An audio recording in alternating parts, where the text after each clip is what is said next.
especially, will never succeed to alleviate the poverty problems that impacted millions of population, especially our Muslim brothers and sisters in many countries.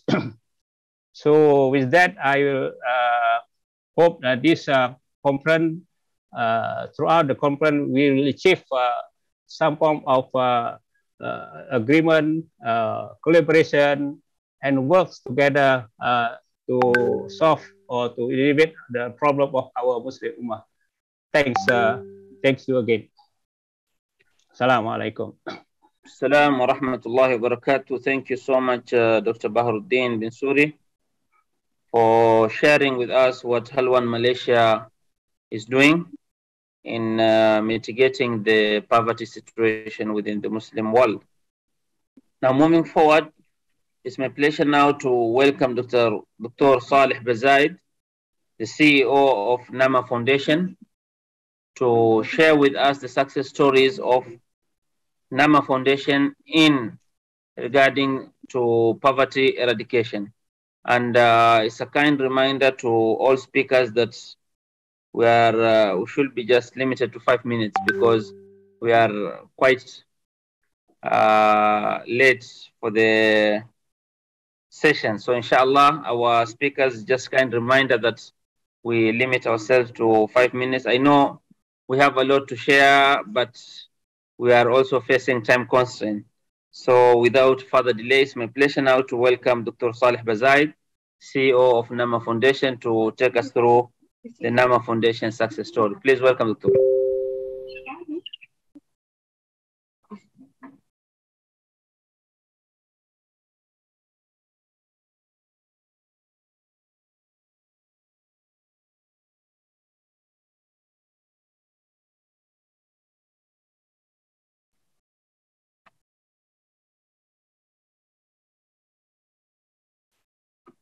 Okay, meanwhile, as we are waiting for Dr. Saleh to join us, we'll proceed to Masi Malaysia. Mr. Amirul Hazarin Hamidon, to take us through what Masi Malaysia is doing to eradicate poverty. Please welcome Mr. Amirul. Assalamualaikum warahmatullahi wabarakatuh. Assalamu warahmatullahi wabarakatuh. Okay. First of all, on behalf of Masi Malaysia, I would like to thank the organizer for inviting us to be part of this conference. And my name is Amrul Hazarin Hamidon, and I am the head of Islamic Social Financing for Masi Malaysia. As a brief introduction, Masi Malaysia was established 32 years ago as a medical relief NGO and has since grown into a recognized organization offering a full spectrum of humanitarian relief, and the most recent being the COVID-19 response. And apart from being among the first to offer an immediate after a disaster takes place, Masi Malaysia is also on the forefront of training and development on humanitarian issues in Malaysia and around the world. Okay, ladies and gentlemen, talking about poverty, millions of people around the world are affected by conflict and disaster. They urgently need our support, solidarity, and help to survive and be protected. Amidst all the funding and stretched resources, Masi Malaysia had continued to conduct humanitarian relief in disaster and conflict-affected localities, both in Malaysia and abroad. And at the same time, we continued serving communities in need, such as the urban poor, refugees, and displaced people who have little access to good medical services, education, and shelter. Our humanitarian response plans are complete, prioritized, and ready to implement. They are reliable, effective, and efficient investment to get communities back on their feet, becoming more resilient and add self-reliance in the long run. While Malaysia has done remarkably well in uplifting the standard of living of the citizens, there are emerging areas of concern that require urgent attention, particularly on the well-being of the urban poor population. Increased unemployment and lower incomes in recent times. It reminds us that poverty is not an unchanging attribute of a shrinking group, but rather a condition that billions of vulnerable persons risk experiencing. Among the programs in our hand attending to these communities are basically the health services through medical outreach, mental health and psychosocial support programs that are for targeted communities, the livelihood improvement programs, and self-initiated local assistance program that we are attending to. Okay, and ladies and gentlemen, not forgetting access to safe water and sanitation is a human right and a prerequisite for fighting hunger and poverty. We at Mercy Malaysia strive to make contribution to the realization of this right through implementation of sustainable water, sanitation and hygiene, or we call WASH, WASH services in a development cooperation context as part of its ongoing strategy to reduce poverty and vulnerability by improving the health status of the supported communities. However, acting upon this requires political, institutional, and financial investment. To reduce the funding gap for humanitarian needs and to act on our responsibility to vulnerable people, we need to shift to humanitarian financing that also invest in local capacities, risk-informed, invest in fragile situations, and incentivizes collective outcomes. This means increasing funding not only to respond, but also to the development, to risk reduction and preparedness.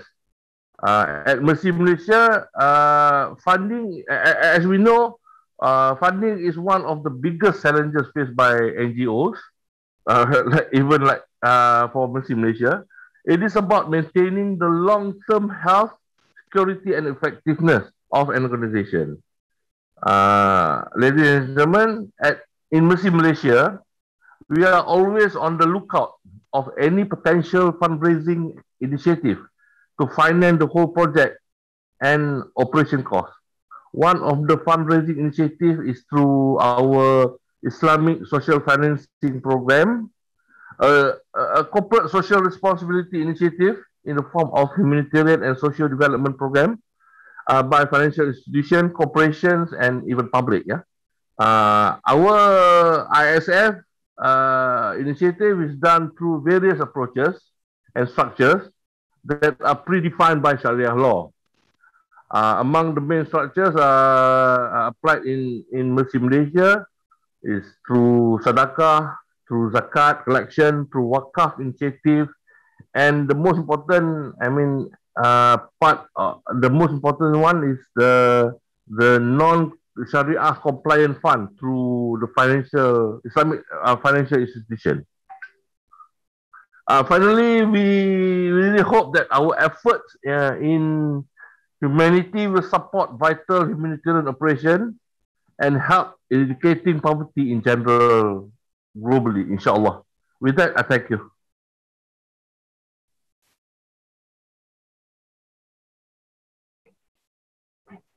Okay, Jazakumullahu khairan. Mr. Mirul from Mercy Malaysia. The great contribution that you are doing to help the Muslim Ummah, empowering them in one way or the other. Now, moving forward, it's my pleasure now to welcome Prof. Dr. Rusni bint Hassan, the Dean of International Institute of Islamic Banking and Finance, where we know that this institute in IIUM is the hub of the Islamic banking and finance, is contributing a lot in terms of the academic research, dealing with an array of contemporary issues within the Muslim world in relation to the banking and finance. So it's now my pleasure to welcome Prof. Dr. Rusni bint Hassan to take us through what IIBF is doing and contributing in line with poverty eradication. Please welcome, Prof. Thank you very much. You can see my slides? Yes, okay. Prof, it's very clear. Thank you very much. Thank you. Alhamdulillah. Rabbi shrah li sadri wa yassir li amri wa hlul 'uqdatam min lisani yafqahu qawli. First of all, of course, gratitude to Allah subhanahu wa ta'ala for allowing us to be, all of us to be here today for this a very important session, the conference on eradication of poverty. Thank you very much for IIMU, particularly Professor Dr. Dawood, for inviting IIBF, IIUM Institute of Islamic Banking and Finance, to collaborate, as well as allowing me to give some talk on the topic of eradication of poverty, which is an important topic for us to address, inshallah, for our conference today. Now, allow me to start with introducing IIUM Institute of Islamic Banking and Finance. IIBF is established in 2005 as a center of excellence for education and research in Islamic banking and finance. So our aim is to educate and produce competent graduates and scholars that are knowledgeable in multidisciplinary areas of Islamic banking and finance, which include Sharia, law, economics, management, accounting, and information technology. And our vision is to be the premier global center of excellence for teaching, research, publication, and consultancy in Islamic banking and finance. Our values that we uphold throughout our service is integrity, diligence, professionalism, and excellence in serving the Ummah. We do offer programs, postgraduate programs for masters, as well as PhD in Islamic banking and finance. Now, being the representing IIBF, it is imperative for me then to talk or to address the topic that we are discussing today, that is on the eradication of poverty from the context of Islamic banking and finance. So to begin with, allow me to share the global scenario on wealth distribution for the year 2020. Yeah? As shown here, the report shows that the level of financial inequality around the world is staggering. 45.8% of the global household wealth is in the hand of just 1.1% of the world's population.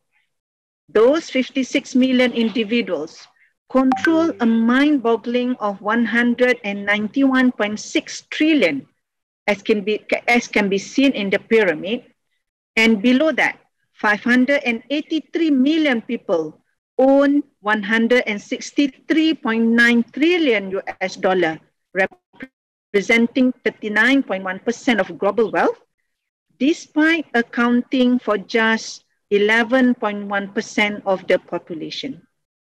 The base of the pyramid is the most poignant, and it shows how 2.9 billion people, which is representing 55% of the world's population, share a combined wealth of $5.5 trillion, which is just 1.3% of total wealth. What the data shows is that the biggest population are having issues of poverty. What is poverty then? Poverty entails lack of income and productive resources to ensure sustainable livelihoods, including hunger, malnutrition, limited access to education, as well as other basic services, social discrimination and exclusion, as well as lack of participation in decision-making. In other words, poverty is about not having enough money to meet basic needs, including food,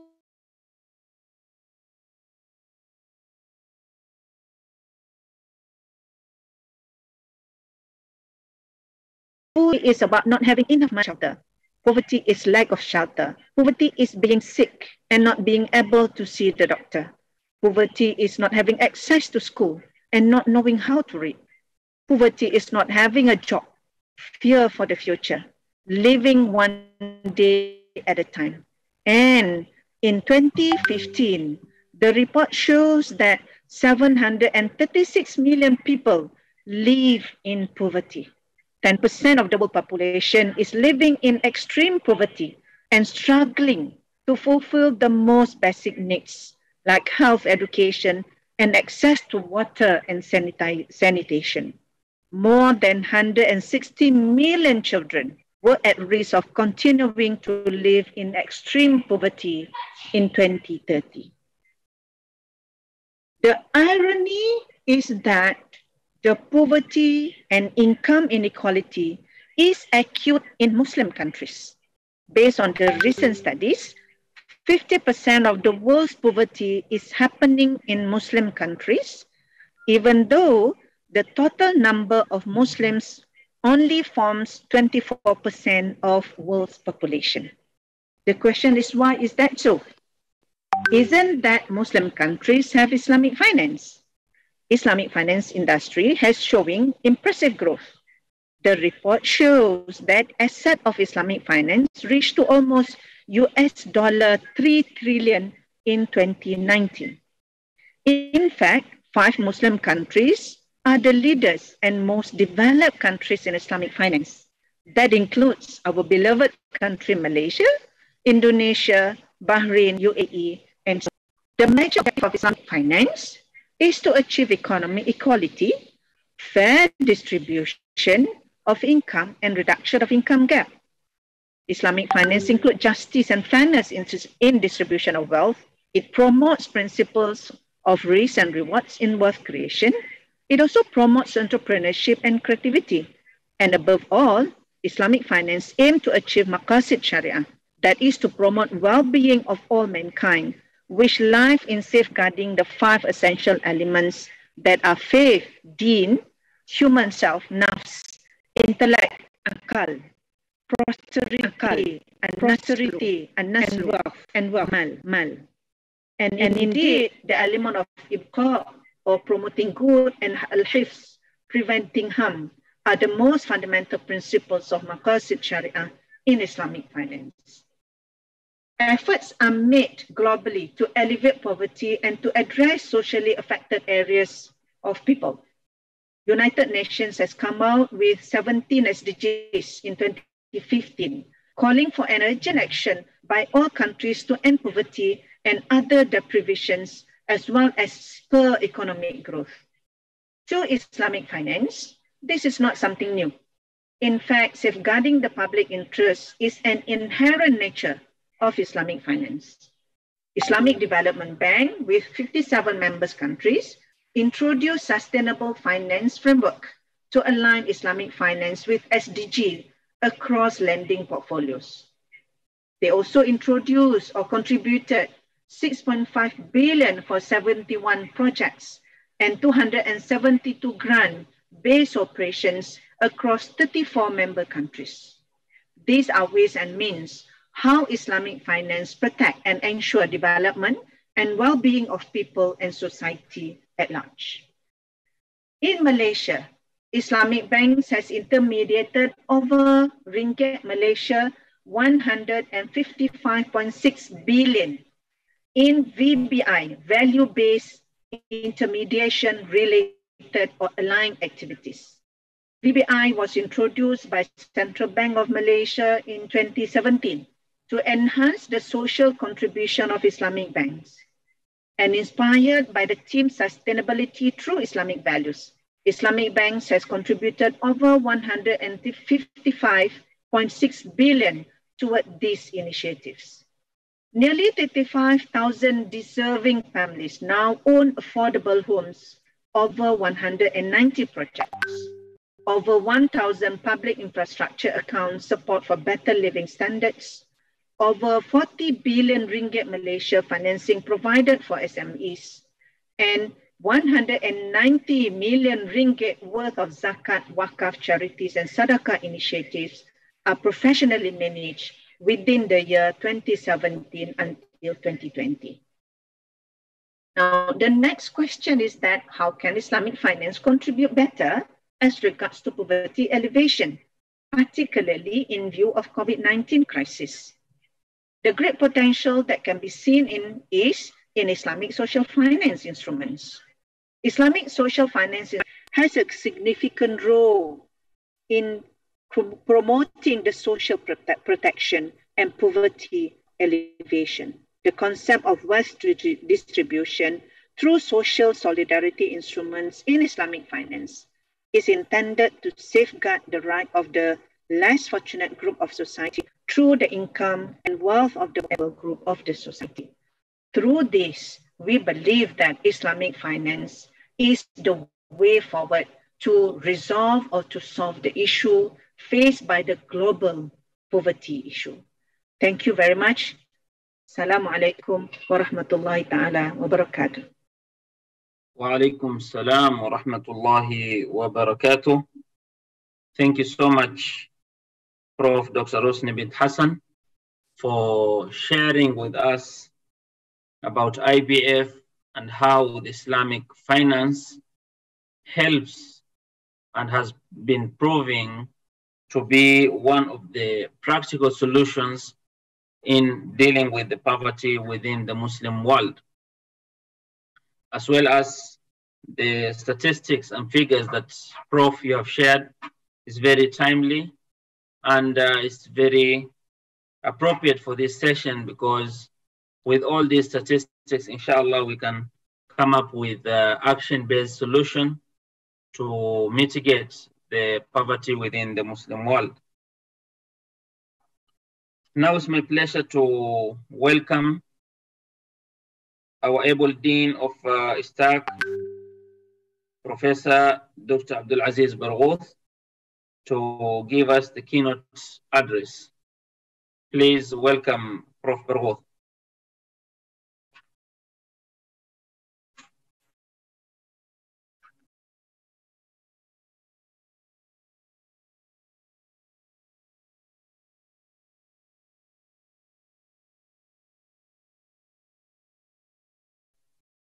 Assalamu alaikum. Wa alaikum salam wa rahmatullahi wa barakatuh, Prof. Do you hear me well? Okay. Yeah, you are clear, Prof. Okay. Just a second here. I'm just okay. Bismillahirrahmanirrahim. Alhamdulillahi rabbil alamin. Wassalatu wassalamu ala sayyidina Muhammad wa ala alihi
I'm just okay. Bismillahirrahmanirrahim. Alhamdulillahi rabbil alamin. Wassalatu wassalamu ala sayyidina Muhammad wa ala alihi wa ashabihi ومن تبعهم بإحسان إلى يوم الدين. Dear brothers and sisters, our professors, our doctors, our NGOs, our International Institute for Muslim Unity, lecturers, and also Prof. Rusni, the Dean of IIBF, and all the NGOs and all the represented NGOs and the important conference represented in this. It's really important conference, something that is it's really something that our heart.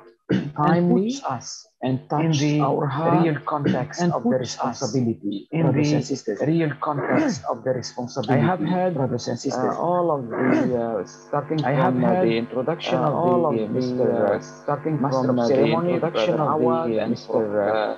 Master of Ceremony, Brother Awad, and Prof. Dawood, representative of our NGOs and civil representative of our NGOs, and I'm not sure what do you expect me to add. I'm not sure what do you expect already been to what clearly stated already been clearly stated by all the professors, the brothers and sisters, the professors and the doctors and the activists and the NGOs.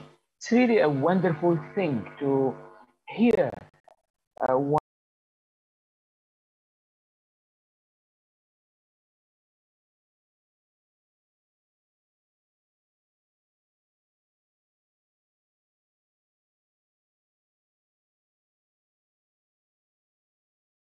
doctors and the activists and the NGOs.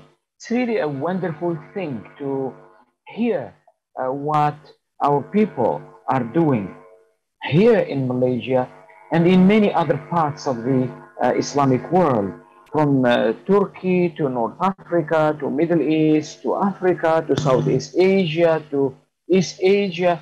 If you follow up the activities and the works of our Muslim, in particular our Muslim NGOs and civil society, scholars, and so on and so forth, I think there are very wonderful activities, programs, and initiatives taking place to solve this issue of poverty, brothers and sisters.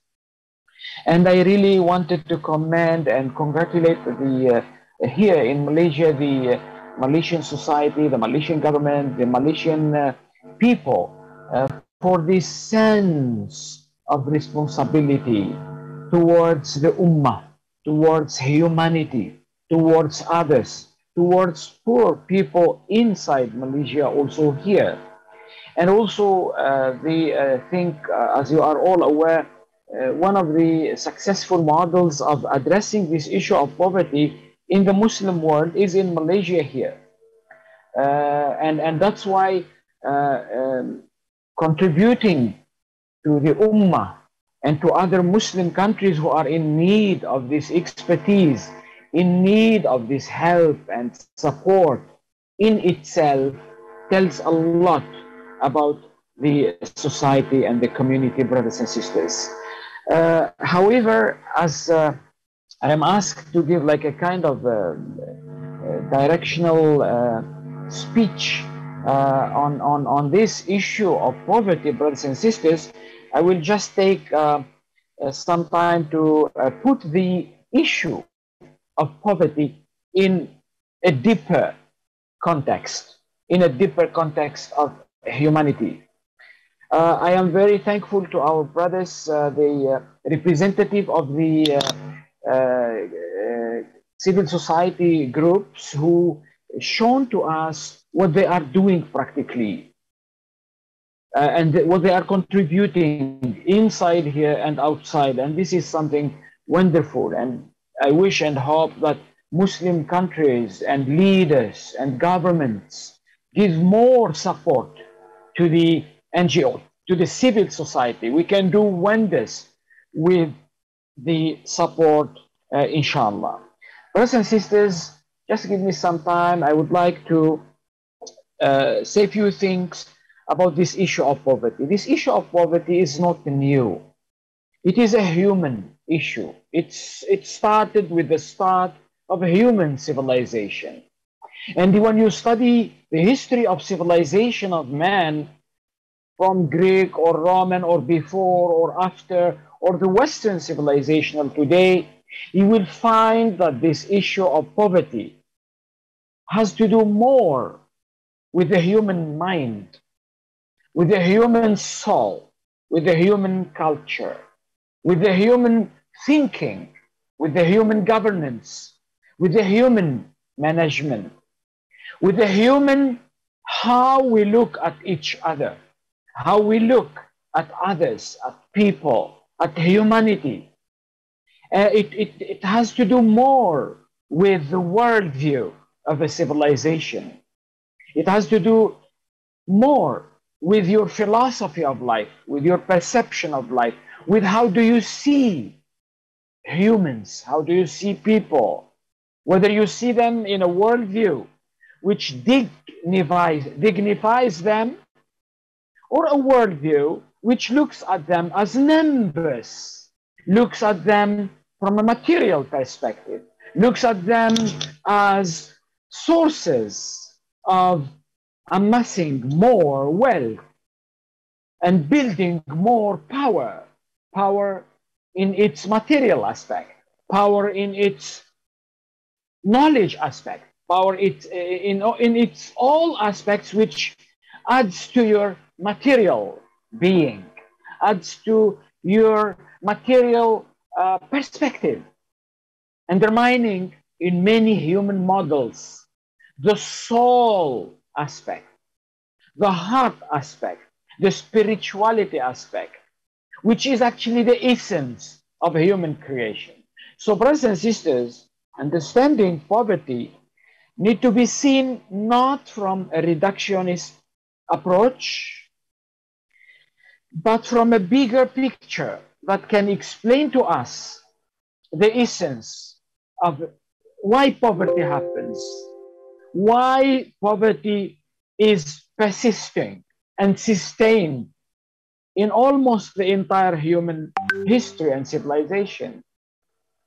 And in particular, this Western civilization with its model, materialistic model, which turns people into numbers, into systems, into artificial intelligence, into blockchain and all these type of things. It's all good to make things easier. But what is the ruh? What is the essence beside all these numbers? What is the meaning when you see that 20% of the population of the world takes 80% of the resources of humanity, of the world? What type of an economy you create when 80% poor and 20% rich, using almost 70 to 80% of the resources of the world? What type of an economy you are talking about? What type of a worldview or perspective of human and human relations and human civilization you are speaking about, brothers and sisters? So the first thing I wanted to mention here, I just read for you what you see here, brothers and sisters. We are here speaking about humanity, talking about poverty. It's not about the issue of numbers only. It's not about the issue of financial resources only. It is much more deeper than that. That's why humanity, with all this sophisticated artificial intelligence, sophisticated economies, sophisticated governance, management, banks, still the numbers of poverty are there. You know why? Because we don't address the core aspect of which creates poverty. It's more about the human himself, whether you are a leader or a minister or a business person or whatever you are. It's about the richness of the soul and heart and humanity and togetherness and collectivism and respect and caring and serving that creates a society that can solve problems. That's why when you look at the model of the Prophet Muhammad ﷺ, he was not richer. The society of Medina was not richer like the two empires of Rome and Persia. But this new society with its new model, new understanding of what is a human, bring down two civilizations and integrated them into a new civilization, which tells that richness is not only about your wealth. You might have wealth, petrol, oil, you can destroy it with your attitudes, with your culture, with your mindset, with your way of looking at things, with your extravaganza way of spending. You look at the inside even the Muslim countries, look how much food, just as one indicator, how much food we throw in Ramadan or in occasions or in other places. You will be surprised to see that billions of money are thrown. So what type of a model of an economy, a model of production, distribution that we are following? What type of a model of an economy that manages all these resources to create value and to create what they call circular economy, social economy, collective economy, whether that one happens or not, with all these sophisticated means and systems and all these things, what we have, brothers and sisters. So first thing is, we need to understand, because if we don't understand this issue will persist, even if we have much more, 10 times the resources of the world today are in our hand, they will end up in the same result, because we are not addressing the core of poverty. The core reason of poverty is the human themselves. That's why Allah subhanahu wa ta'ala says in the Quran,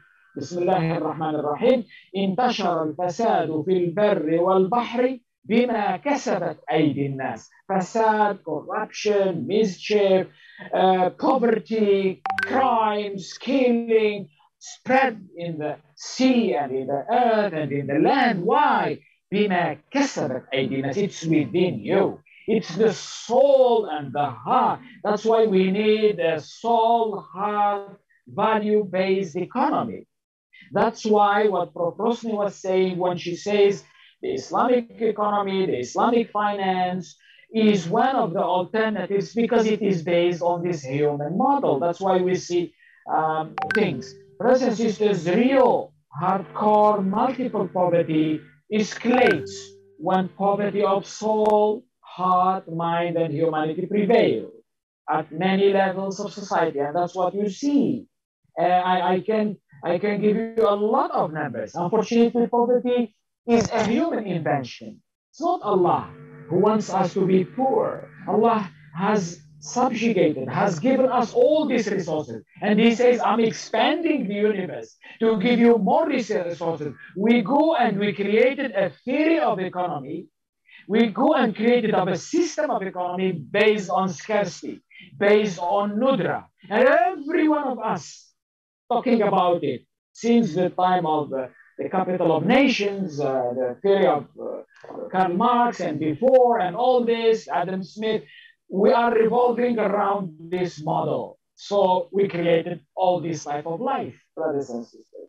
So poverty is a human invention based on worldviews and models of life that stress more on material and worldly aspects of human life and civilization, undermining spirituality, humanity, ethicality, and mankind's collective responsibility towards fellow humans and Mother Nature.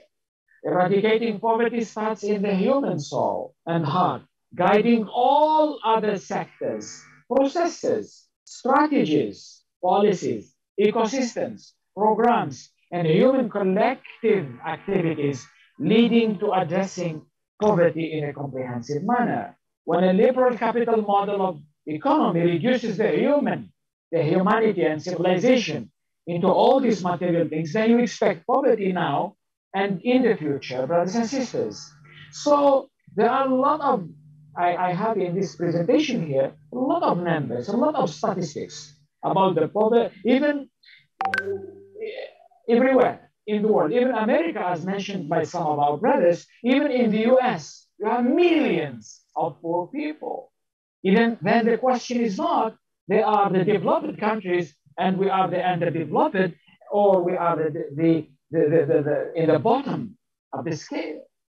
It's not that they have all these resources, they have all this money, they have all these systems, they have all this expertise, they have all this intelligence, they have all this innovation. They could not solve their problem of poverty. 12 million or 33 million, and in many other places of the world, brothers. The phenomenon of poverty is not about numbers. It's not about resources. It's not about resources. The resources that we have today in the world can remove this poverty 10 times. But because we have selfishness, because we have greed, because we have the germs, we have this sense of power and colonize in all forms, that's why we lost the wisdom. We lost the sense of this. And the mainstream model of economy, that's what it breeds, that's what it gives. That's why even when we speak about Islamic finance, or we talk about Islamic economics, brothers and sisters, we are not talking about the mainstream economy. We are just talking about an alternative, which is still not really but giving an alternative. And to bring an alternative to what's happening in the world, it's not only the economic and the financial system that can solve the issue. It's the whole bigger picture, the whole ecosystem of life. It's more about governance, about management, about culture, about education, about science, about technology, about finance, about economy. How do you articulate all this in a more wiser way of life? That's the core issue of humanity. You know, you create war. Sorry, Prof. Yeah, go ahead. We're very sorry because we are on time constraint, and we're just having 2 minutes for your session, Prof, to conclude, inshallah. I thought you said 25 minutes? Yeah, 25 minutes, but then okay. Time constraint. Okay. Dear brothers and sisters, to solve poverty, we need to talk about enhance more values, get work to everybody, get a job for people. Everyone should have a job. If we can do that, get income for people, they become responsible, they do the job. We need knowledge, we need to train people. We need to give them competencies to get jobs. That's why we need education. We need all types of technical preparation and education. We need an ecosystem. The ecosystem to solve poverty is not only about finance, it's not only about economy, it's not about resources, it's not about money, it's about humanity, it's about collectivism, it's all about these things. Brothers and sisters, there are 10 things that I put here needed to be checked in this system, and we need to engage everybody from governments to civil society to all the people, and we can, with this, I think we can move. Thank you for listening. May God bless you. Assalamu alaikum wa rahmatullahi ta'ala wa barakatuh. Wa alaikum salam wa rahmatullahi wa barakatuh, Prof. We are very grateful, but at the same time unfortunate that we couldn't conclude and take us through your session because it's very informative and putting the issue of poverty into context and moving forward with the action-based solution. But then, inshallah, we are hoping to have a lengthier session with you, Prof, so that we can put all these into context and practical terms, inshallah. Jazakumullah khairan, Prof. Now moving forward, we are now reaching to the closing of the first session, and then after that, we'll be having a panel discussion with two of our experts putting forward the practical solutions to elevating poverty. So now we are reaching to the conclusion of the first session, and It's my pleasure now to welcome Associate Prof. Dr. Fatmir Shehu to give us some concluding remarks, our able Deputy Director of IIMU. And then after that, we will proceed, inshallah, immediately to the second session where we'll be having the panelists. So please welcome Prof. Fatmir Shehu. Bismillah ar-Rahman ar-Rahim. Assalamu alaikum wa rahmatullahi wa barakatuhu. Thank you very much, Brother Awal. So I would like, of course, we have just only a few minutes, especially the representatives of different organizations who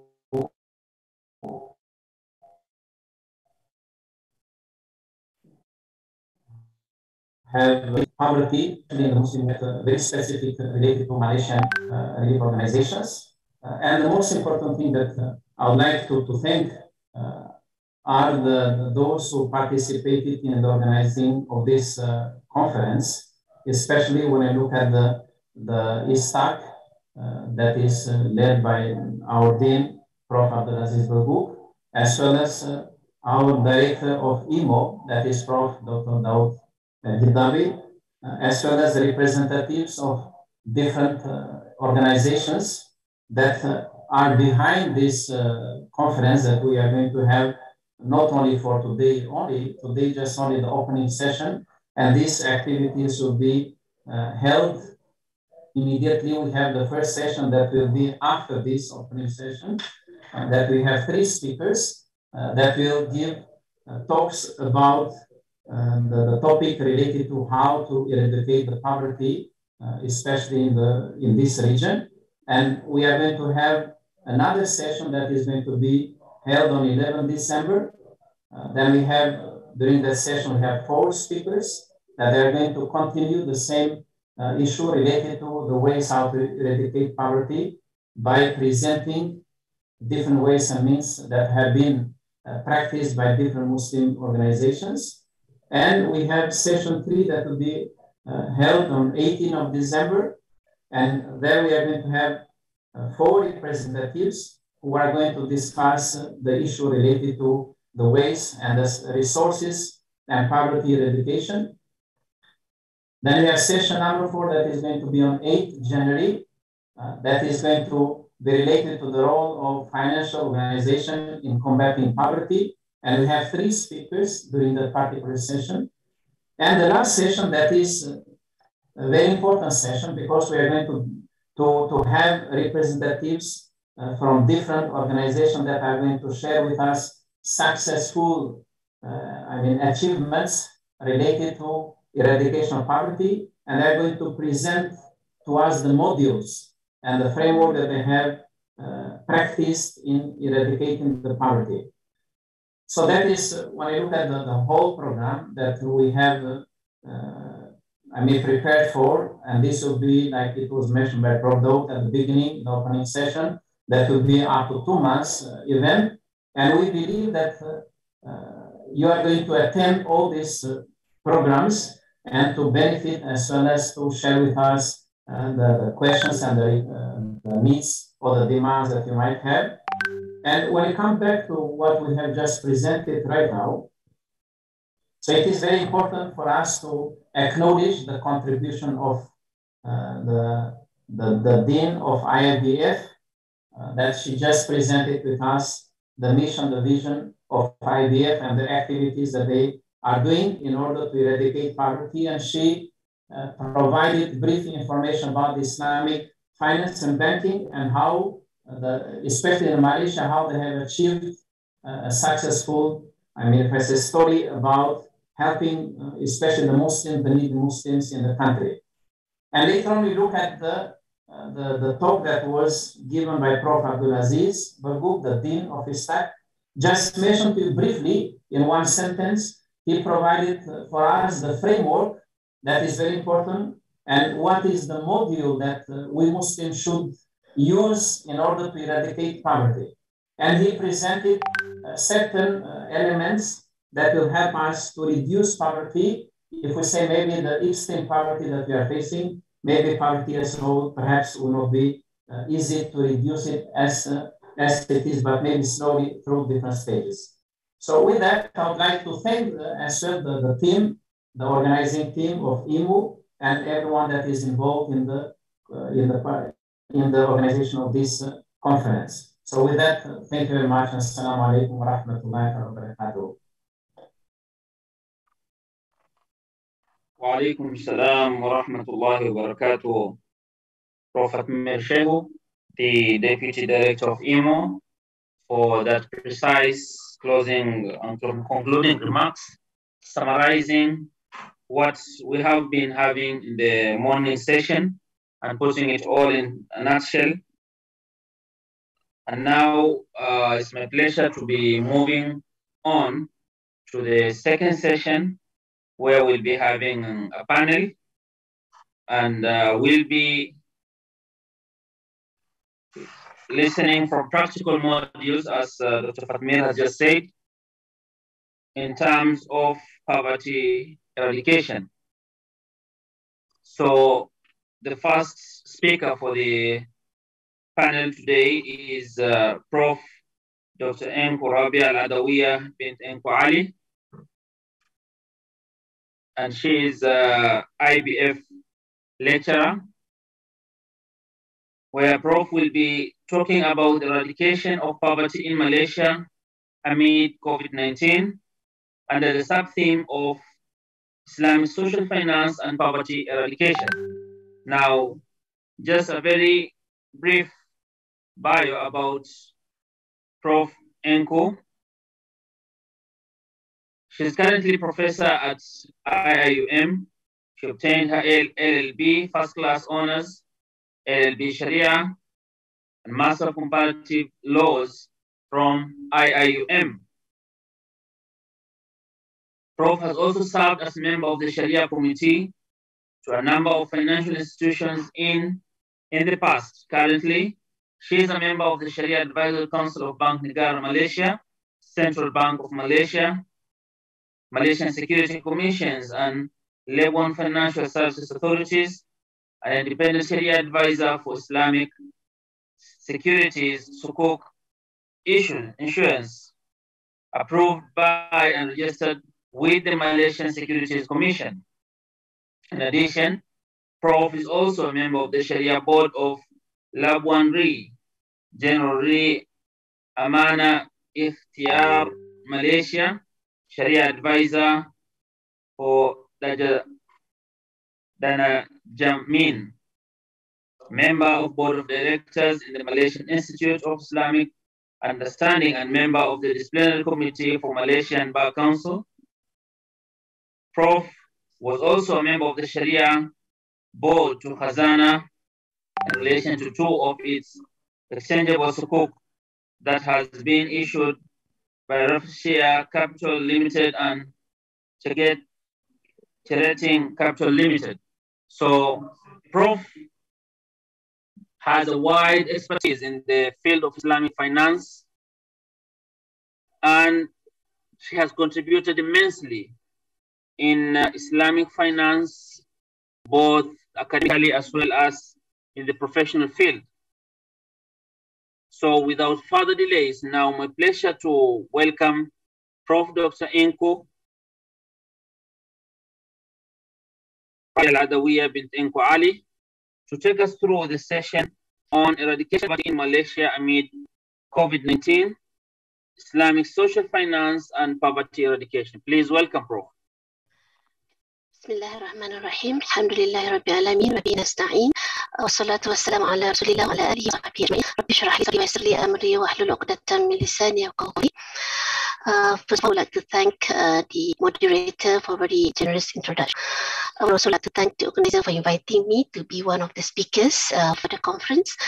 I hope by now you can see my slides that I'm going to share. Yes? Yes, Prof, is clear. Alhamdulillah. So basically, I have been asked to talk about how Islamic social finance can contribute towards poverty eradication. And I'm fortunate to have the other speakers before me who have actually opened the door and also opened the road for the discussion with the NGOs sharing their practical experience on the ground. Professor Rusni also highlighted how Islamic finance can actually play a role in poverty eradication, and also Professor Abdelaziz Berghout with his wonderful conceptual framework for poverty and poverty eradication, and of course not forgetting Professor Dawood Al-Hidabi with his introduction earlier. So my task is made easier by also opening points and issues and ideas. So basically, when we talk about Islamic social finance, it's actually part of the social finance. And when we talk about social finance, it's about investment and also managing investment that not only generate financial returns, but more importantly, actually has measurable positive social and environmental impact. So when we talk about social finance, it's about how we use our money and investment to create value for the society and also for people and for the environment. So in that context, when we talk about Islamic social finance, we are looking at how we are using money and finance and investment to actually provide for impactful economic and social well-being, while at the same time maintaining the ecological balance of the environment.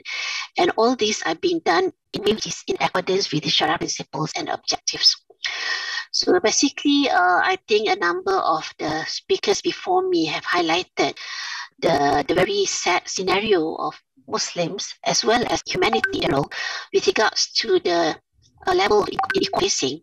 And for the Muslims alone, we see that many Muslims are actually below the poverty line, and poverty is a real issue, is a real problem that we are facing, and Islamic social finance actually is well positioned to actually positively contribute towards even if not total eradication of poverty, but at least maybe alleviation and reducing the level of poverty in as far as we can. When we look at the instruments of Islamic social finance, actually we have a lot of instruments that have been there right from the early time of Islam, as well as some other more modern forms of Islamic social finance. So the Islamic social finance instruments are the well-known instruments of zakah, sadaqah, waqf, kafala, and these instruments are still very relevant even in the modern time. And if we were to combine the traditional instruments with the modern structures, such as the sustainable and responsible investment types of modern instruments, in form of sukuk, in the form of social impact investments, in the form of microfinance, for example, Islamic microfinance, or other fintech-enabled instruments like the crowdfunding, P2P, and also takaful. So this will actually provide a very strong potential for a more effective any contributions towards eradication of poverty. And this a very powerful instrument that I would like to highlight also would be the Islamic blended finance, which is a blend between philanthropy, government intervention, as well as the private sector. So this can also be a powerful instrument to facilitate intervention to eradicate and alleviate poverty. If we look at the golden history of Islamic social finance, our classical instrument, which is zakah, it is very unique. Zakah is not like the other forms of philanthropy, which are voluntary. Zakah is a mandatory form of charity. And it was actually made mandatory by Allah SWT with His wisdom with regards to the nature of the economic, socio-economic situations of the people. Allah SWT had made this as a mandatory charity. And it is meant to provide the main and basic social security net for people, because it is bringing relief to the basic needs of the poor and the needy, as well as the other needs to support the Islamic mission as well as the other aspects of needs in the society.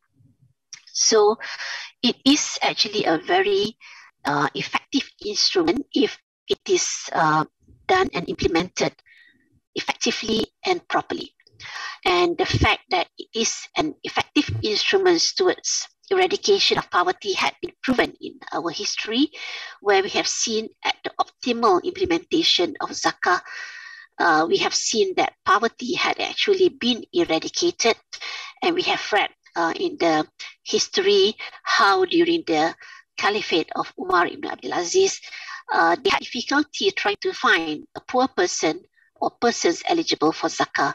So basically, at that point of time in our history, the socio-economic situation of the society had come to an optimal level where wealth is equitably to such extent that we don't find anyone eligible for zakah anymore. So that optimal situation may not be easy to achieve, and it may not be available throughout the history of mankind. So because of that, we need to continuously continue with the Islamic social finance to ensure that even if the optimal state is achieved, at least we are near the optimal where poverty is minimal, and we can manage the poverty and can handle and address the issues arising from poverty. So that would require effective implementation of all aspects of zakah, including its collection, its distribution, as well as its ability to allow for growth and development in the society, so that the maqasid, the objective underlying the position of zakah by Allah Ta'ala, can be achieved in terms of resource redistribution. One of the rationale of zakah and also in Islam is actually to allow for wealth to be redistributed and not just monopolized by the rich. And that will result in reduced inequality and hopefully will actually end up with the eradication of poverty. And in addition to zakah, we have also another important instrument, traditional instrument of Islamic social finance, which has actually been the most popular expression of philanthropy among the Muslims for many years and centuries even. So that is actually a very powerful instrument, which is unlike zakah, which is mandatory. Waqf is voluntary, but it had been opted for by so many Muslims in the past as well as at the present because of its what you call this, the benefit that wakaf can bring not only to the people but also to the founder, to the donor, where it is giving jariyah, sadaqatun jariyah, meaning that the benefits of thawab from Allah Subhanahu wa Ta'ala not only in this life but continuing until the death or after the death of the person. So we have seen how millions of awqaf have been created in all corners of the Islamic world, covering various types of waqaf, whether public, private, family, charitable, as well as cash waqaf. To the extent that it was considered to be the third arm of the state, where it was capable of financing the general welfare of the people, providing public goods, alleviate poverty, supporting the educational system, healthcare, water supply, feeding the poor, etc., etc. So that was actually the golden history that we have seen. But before we go to the current state in the current time, let me just go back to find some guidance in the Quran itself with regards to poverty, with regards to the issue of inequality. What is actually the Quranic guide in this regard? So I take guidance from Surah Al-Rum. Actually, there are lots of verses that we can take guidance from, but I would love to share with you some verses from 7 to 39. Basically, Allah Subhanahu wa Ta'ala talk about how it is part of his scheme of things is that he actually he differentiates in terms of provisions that he wills for his creation.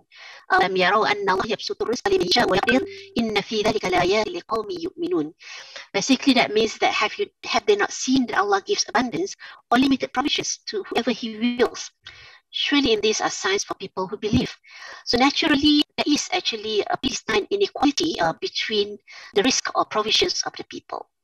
This inequality is not meant to be a kind of deliberate deprivation of certain people over the other, but to me, it's more something that for us as the believers, to take it as a wisdom from Allah subhanahu wa ta'ala that allows for complementary interaction between one section of the community and the other, so that we can have cooperation, we can have ukhuwah, we can have sense of having created between each other as we help each other in order to allow all segments of the society to enjoy the risk that was given by Allah subhanahu wa ta'ala. After all, the risk or the provisions are amanah from Allah subhanahu wa ta'ala. So that's why directly after the verse talking about the differentiation, the level of provisions that Allah has designed for each and every one of us, He actually asks those who have more than the rest to actually share the provisions with the rest. فآتِ ذا القربى حقه والمسكين وابن السبيل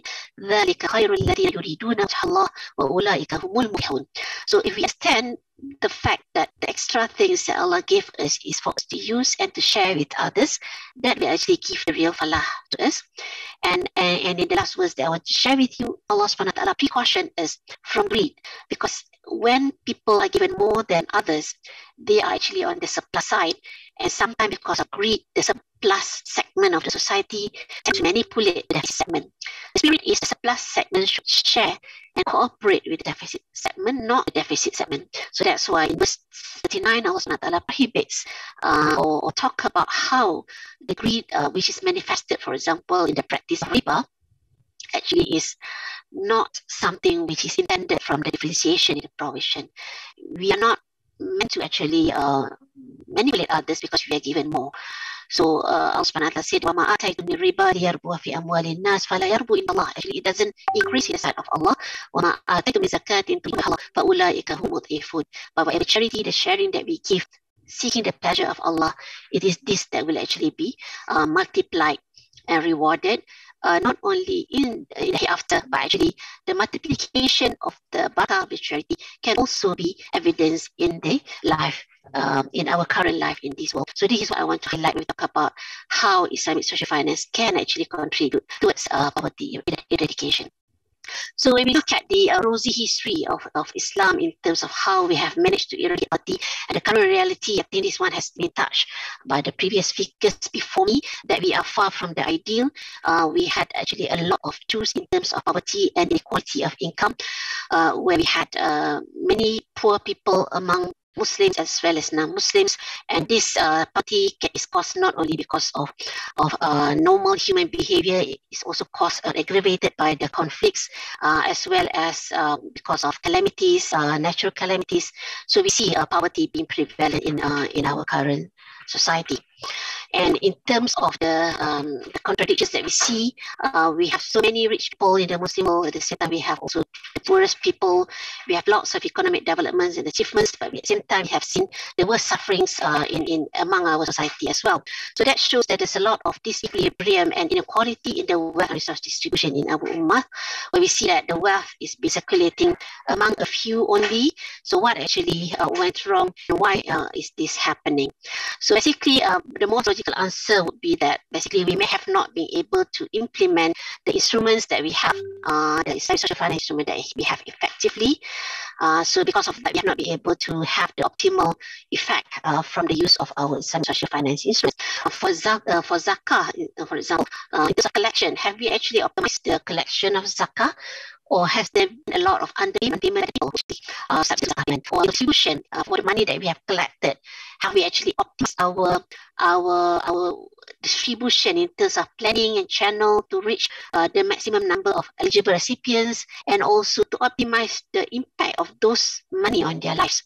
Okay, and in terms of administration, whether there's a good governance and finance institutions, zakah, wakaf, and whatnot, that would go a long way in improving service delivery and also boosting customer user experience.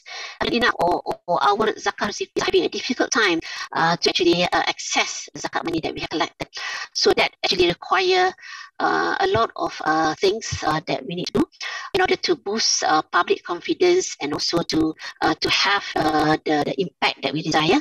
So we need a very good way and best practices in how we do Islamic social finance, especially on zakah. So given that, I would like to acknowledge there are actually a lot of notable potential for Islamic social finance and efforts that have been done. I've just quoted here a few.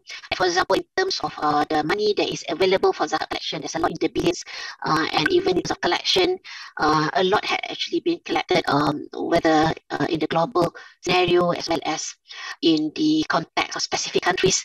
And we have seen also how some zakat institution had managed to initiate progressive efforts to actually provide relief and basic needs in response to the immediate needs of the Muslim society and humanity at large.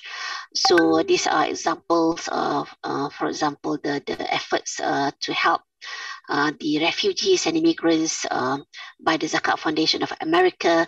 And we had also the International Zakat Initiative to provide clean water as well as sustainable crop and create business employment and funding and clean water to a county in Kenya, which was a Kitui County that benefited more than 1 million people for that particular pilot project. And then we had also a number of other initiatives in the form of like the Global Sedekah initiative in Indonesia that had managed to help people who had suffered due to the earthquake, for example, the one that happened in Lombok. And we had also the benefit of combining or enhancing Islamic social finance with financial technology, where we had the fintech experience of creating wakaf chain to allow for cash wakaf to be created via blockchain platforms, and the profit from that wakaf is to be used to empower communities to alleviate poverty and other social ills. And we had seen also how this Islamic social finance had also been mobilized to actually help in terms of healthcare, to immunize the world's poorest countries under the National Finance Facility of Immunization through the SRI Sukuk. And we had seen how the Wakaf Link Sukuk had also been issued in Indonesia to actually allow for the development of hospital that will be benefiting the poor in this context for eye hospital that allow for cataract surgery services for the poor, for the asnaf, with a target number of as many of more than 2,000 patients served for more than 5 years. So we had also seen how the other instrument of Islamic social finance, which is kafala, had actually been used to sponsor orphans as a result of the aftermath of the 2004 tsunami, which was a collaborative initiative between Islamic Development Bank, the OIC, and also zakah management institutions in Indonesia. And they had managed to collect more than 10 billion Indonesian rupiah, and that was used to provide training and rehabilitation program for those affected by the 2004 tsunami. So all finance can actually have a good contribution towards poverty eradication as well as addressing the other aspects of human needs. But in order to further enhance the role of this Islamic social finance, I would like to highlight that we must go beyond meeting the consumption needs of the people. Traditionally,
zakah is meant so much for consumption, basic consumption, just to provide food on the table.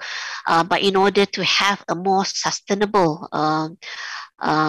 impact on the society and socio-economic status of the people, so that poverty can be where Islamic social finance instrument had been used beyond mere consumption. It is more towards growth and development and productivity, where they are going towards empowering the community, the asnaf, and also developing entrepreneurship skills in them. So we had seen a number of Islamic microfinance projects that had been done. For example, we have seen here the one in Indonesia, where they had the Mishkat program to empower women under the Dompet Peduli Umat of Darut Tauhid and also Basnas in Bandung. And in Pakistan, we had the Islamic microfinance facility provided by Akhwat to actually facilitate Islamic microfinance facility to the poor and needy, especially women, to give them entrepreneurial training and also encourage them to contribute back in helping others. And in Sudan, they had also introduced Islamic microfinance by Agriculture Bank of Sudan, where they give Sharia compliant microcredit, savings, and micro insurance, particularly to empower women. And in Malaysia, we had also a number of initiatives, such as by a group bank, where they collaborated with Bernas to launch initiatives to improve productivity of paddy and farmer standards of living, where the working capital is provided by a group bank, whereas technical consultation and the skill set is provided by Bernas. So those are some of the examples. There are many other examples that I believe others can also share later. But basically, we are moving towards more than mere simple intervention, but we are looking at not only input and output from the intervention, but we look also at the outcome and income from the intervention that we do through the Islamic social finance instrument. So we are moving towards impact-based intervention rather than just giving them money and full stop. Okay.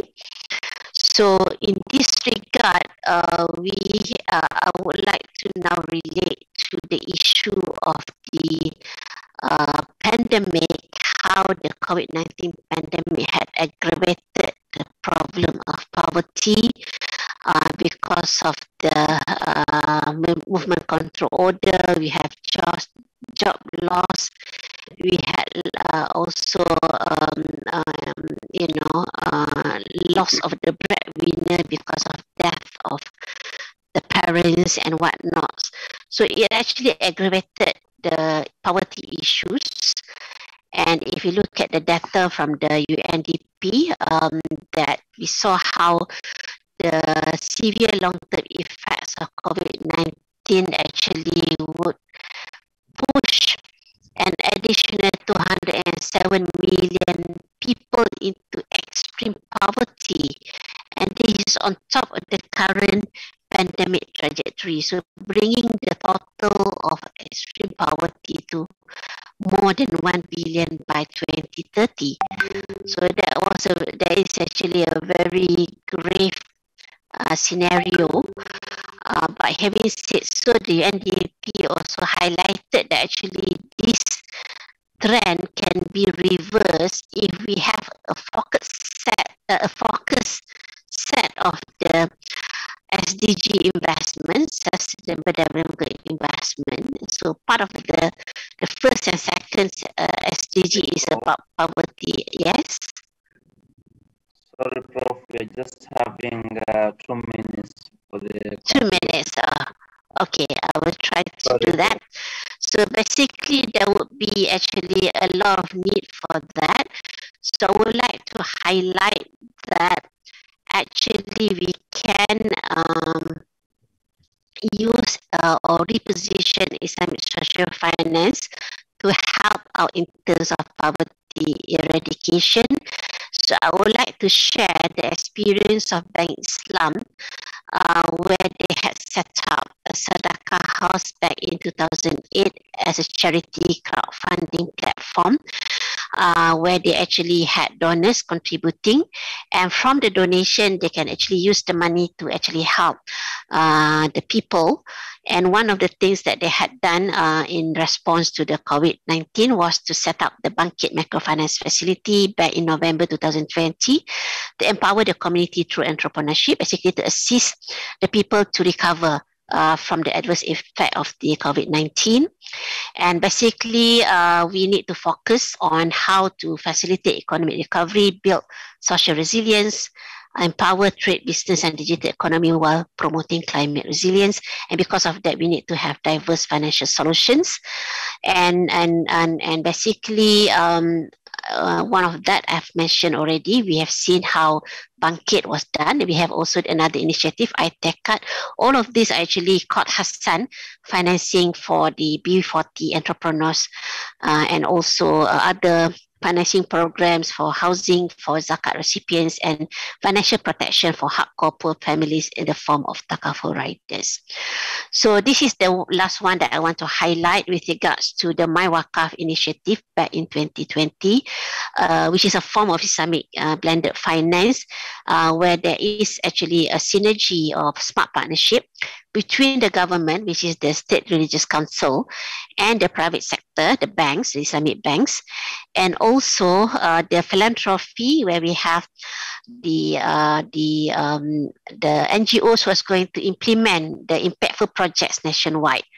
So with the combination of the government, private sector, and philanthropy, it is therefore possible to finance impactful projects nationwide, whether to empower the community or to educate for the purpose of education as well as healthcare. And by the end of 2020, after its launch, the My Wakaf 2020 had managed to raise a fund totaling 7.6 million, and it is adding up, and hopefully we can see a more sustainable Islamic social finance project that can work in the long run to alleviate and eradicate the problems that we have, in particular with regards to poverty. So with that, I would like to conclude my presentation by saying that the way forward is to not work in silo, but have smart partnership and collaboration with the various institutions. And the intervention need to be driven by data and technology. And if we have proper planning, in the way we deliver our Islamic social finance services, we would avoid redundancy, we can avoid over-concentration, and we can avoid lack of diversification.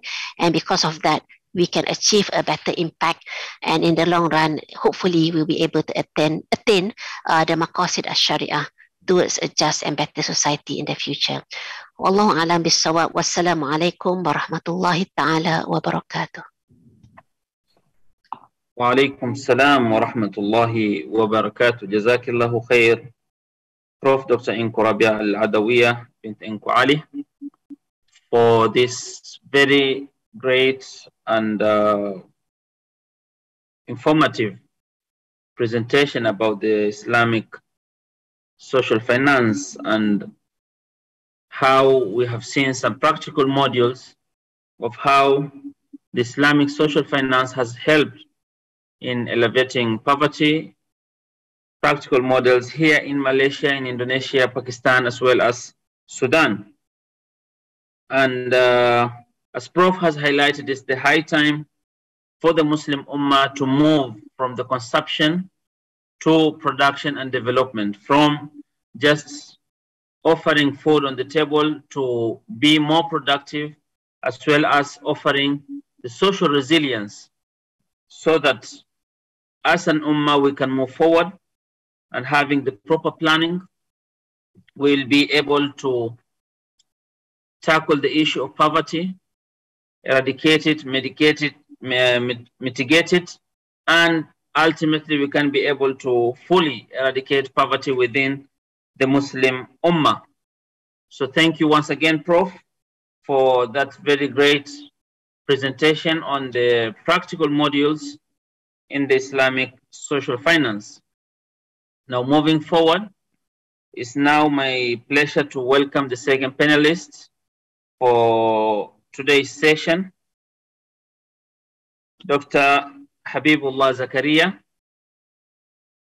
whom he will be taking us on the eradication of poverty in Nigeria amid COVID-19 with the sub-theme of issues, challenges, and government measures. So just brief introduction of Dr. Habibullah Zakari, who is currently a senior lecturer and deputy dean academic and internationalization in IIBF. And Dr. Habibullah holds an LLB degree in Sharia from Durman Islamic University, Sudan, master's degree and PhD in Fiqh and Usul at IIUM. Dr. Habib has more than 30 publications, book chapters in highly reputable journals, and has contributed to local, national, and international conferences. Dr. Habibullah is currently editor of the International Journal of At-Turath in Islamic Wealth and Finance, chief editor of Al-Hikmah, International Journal of Islamic Studies and Human Sciences, and reviewer for many high reputable journals, including Scopus and others. Dr. Habibullah Zakari is a team player and has supervised a lot of master's and PhD theses in the field of Islamic finance and banking. And he has also contributed immensely in this field, both academically as well as a practitioner. So it's now my pleasure to welcome Dr. Habibullah Zakari to take us through this session on eradication of poverty in Nigeria amid COVID-19, where Doctor will be stressing more on the issues, challenges, and government measures. So please welcome Doctor. Thank you, Mr. Moderator. Thank you for your generosity in brief introduction about myself. I feel humble.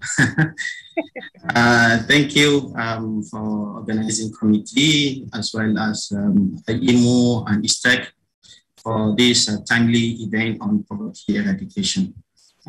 I sincerely thank those who spoke before me, including my mentor, Prof. Rabia, as well as other lecturers and NGO players, Prof.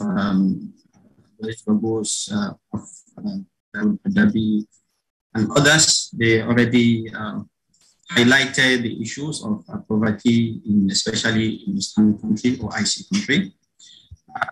I feel that my task is easier, so I will try my possible best to maybe highlight few issues on poverty eradication and poverty for COVID-19 in Nigeria. Can you see my slide? My slide? Yes, sir, we can see that. Okay, thank you so much.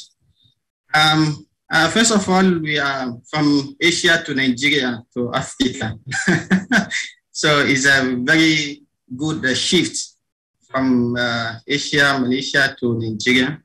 Of course, when we talk about Nigeria, we are talking about giant of Africa, the most populous country in Africa.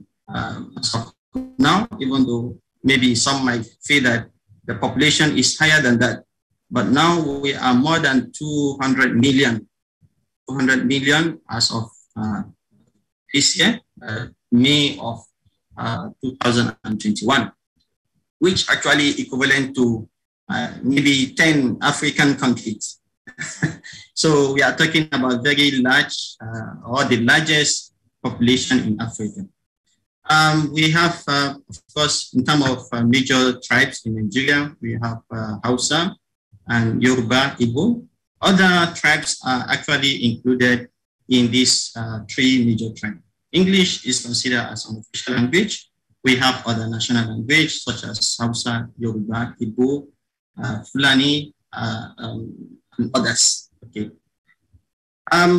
Coming from, maybe let us go through the poverty, and of course, those who spoke before me, they highlighted the issue of poverty. Of course, it's become a global disease even before COVID-19.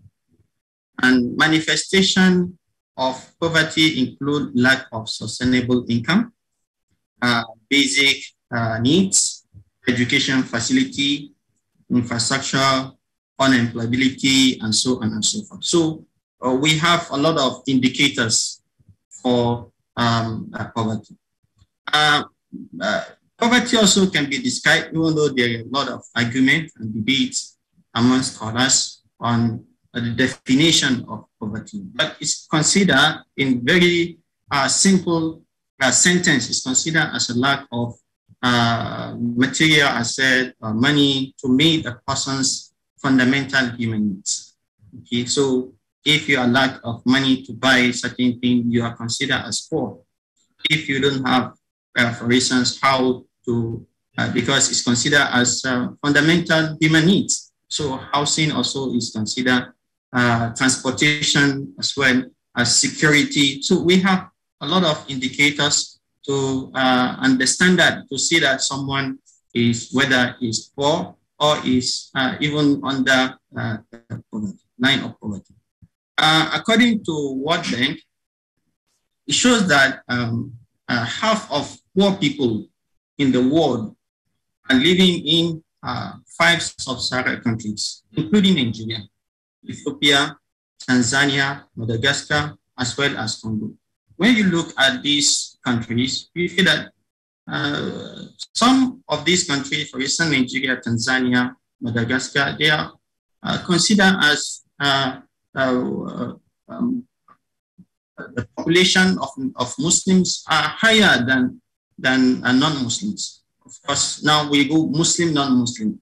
UN, perhaps they include non-Muslim, maybe idol believer in Christian. So for instance, in Nigeria, we have now 53, if I'm not mistaken, 53% of the population are Muslims. So when we talk about poverty in Nigeria, we are talking quote unquote among Muslim community. So research also indicate that that middle income countries such as Nigeria and India will witness more poverty waves and negative effects amid of COVID-19.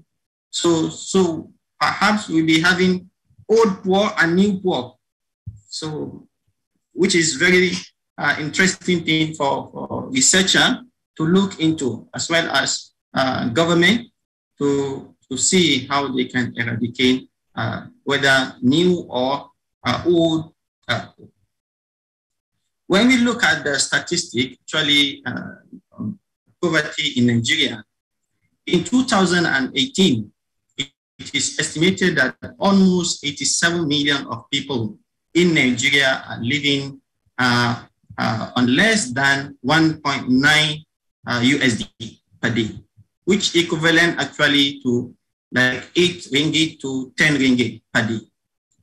Imagine double of Malaysia. Malaysia is 32 to 35 million. So we have a double of Malaysian in Nigeria living under 1.9 USD. And when you talk about health care as well, it's not something that we can write home about. Imagine, based on the official news, 20 health workers, they cater for 100,000 people. Imagine 20, even 20 ratio to 100 is something that is raising alarm. So 20 health workers catering for 100,000 people. And with COVID-19, it's also increase or worsen the case, the scenario. So I'm saying this so that all of us will understand the level of poverty as well as level of issues related to COVID-19. Recently, we have, based on Nigerian, is that anyone receiving 137,430 naira, which is equivalent now about 361, is considered poor per year, per annum. So based on this, we can say that more than 40% of Nigeria are living in absolute poverty. Means that more than 82 million people, which this is excluding the place Borno State because of Boko Haram insecurity, so it's excluded. So more than 82 million people are living below 361 USD per year. Okay, so and as I said, when we talk about the number, we are actually including Muslim in the ratio. Okay, and also based on Nigerian the analysis shown by many researchers, 52.1% of country population living in extremely poverty. Some are rural resident, while 18% are from urban areas. To summarize, we see that based on these numbers, we see that there is a reflection and effects of poverty in social sector, political sector, as well as economic sector. The level of crime is intensively increased. Number of kidnapping. Earlier, before, if you want to become rich in Nigeria, it's better to be a politician. But now, the scenario might change because most of even those who have maybe bachelor degree or master degree, they engage themselves in kidnapping. So they feel that the shortcut to become rich is to be a criminal. So now we are facing the issue of kidnapping. And when someone was kidnapped, they will ask for maybe sum of 20 million, 50 million. So imagine someone was kidnapped and even he doesn't have maybe 100 naira in his account, and someone is asking for 10 million for him to become rich. So people feel that this is a shortcut because there is no work, there is no employment, employability is less. Even armed robbery now, for you to travel from one state to another, it become issue. Before we used to travel at night, whereby people feel that okay, it's safe economically, and also in terms of even when you drive, the car engine will be okay. But now even traveling a day is considered as insecure. So people tend to travel by flight because the roads are not secure. Thuggery, scamming, not only outside Malaysia, outside Nigeria, but even inside Nigeria, the issue of scam is one of the crucial issues. Also, when we look at SDG, Sustainable Development Goal, as well as the poverty alleviation in Nigeria, we realize that Nigeria also part of the country that subscribe to Sustainable Development Goal. But sadly, the agenda is not really achieved by Nigerian authority. When we look at the number, we see that Nigeria performed poorly in almost all SDG, except for Goal 12, which is responsible consumption and production, as well as Goal number 13, which is climate change. So to put this in context, most of Nigeria's major and significant challenges remain stagnant. For instance, zero hunger, which Prof. IQRA mentioned now, good health, quality education, gender equality, clean water, sanitation, affordable and clean energy, and so on and so forth. All are the country did not achieve the goals. Okay. So, as earlier presenter, Prof. Rusni, as well as Prof. Anku mentioned about Islamic social finance and how can be used in not only eradicating poverty, rather to address the issue of maybe hunger, the issue of education, the issue of health care, and so on and so on. So Nigeria, out of 165 United Nations countries, Nigeria's position is 160. So which is somehow embarrassing, but this is the stand now for us. COVID, of course, there are many efforts globally, not only nationally. There are many efforts being put in place in order to address the issue of COVID-19. But COVID-19 has presented itself as a threat toward achieving poverty eradication goals, as well as health sector. In Nigeria, government actually rely more on like oil, because Nigeria is considered as one of the country that has oil. But during the pandemic, we Nigerian was affected by even in terms of the income that generated from oil, as well as the foreign investment in the country, also considered as one of the main issues. Of course, beside of employability, child labor, social unrest in many places all over the nation. So with COVID, the issue is considered more, and government need to play a very significant role to address the issue.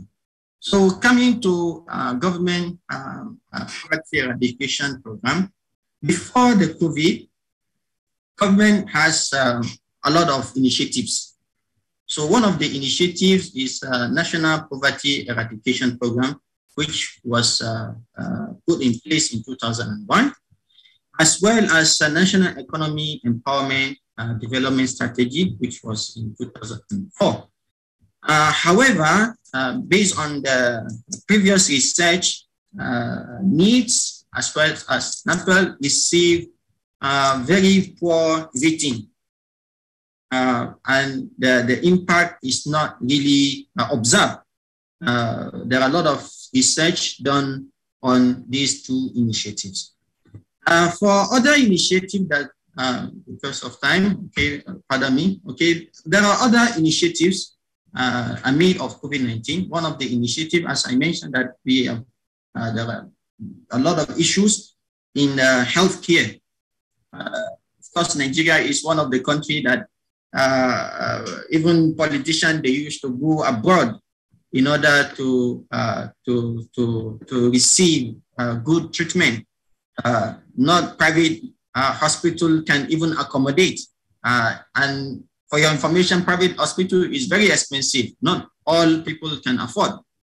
Public, there is no any sophisticated tools and instrument to accommodate sick people and citizens. So people will prefer to travel abroad to India, to US, to UK, to Germany, to receive treatment, even though it's just basic thing that ordinary doctor can accommodate. So one of the issue and initiative taken by the government is health precaution. As we know that health is wealth. So one of the issue that Nigerian authority did is to place monitoring as well as management of COVID-19. So which put on shoulder of Nigerian Center for Disease Control, NCDC, as well as National Emergency Operations Center, which abbreviation of EOC.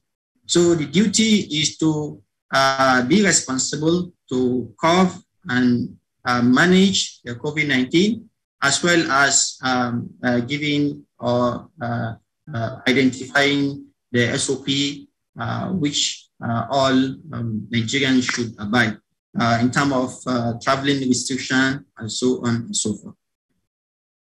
But this measurement is actually affected by a lot of people, because when you restrict the movement, you pave the way for another issues, which is, for instance, in Nigeria, SME is considered one of the, because there is no place for normal people in maybe federal government or local government, or even though state government. So they tend to initiate their own work, whereby we have SME sector. So they are really affected because of the SOP set by the government. So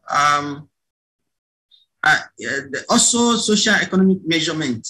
So we have economic and fiscal policy by Central Bank of Nigeria, CBN, whereby the fund of 50 billion naira, equivalent to 121 million euro, to support the country economy. Okay, as well as the code of interest rates and announced of moratorium. I think this moratorium is in many countries, so we have moratorium as well in Nigeria. Also, other APEC banks announced a few moratorium policy, such as extension of moratorium of principal payment for CBN intervention facilities by 1 year, reduction of interest rate on intervention loan from 9% to 5%, granting regulatory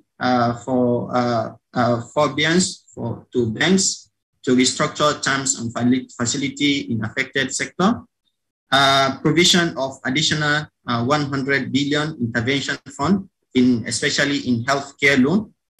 A lot of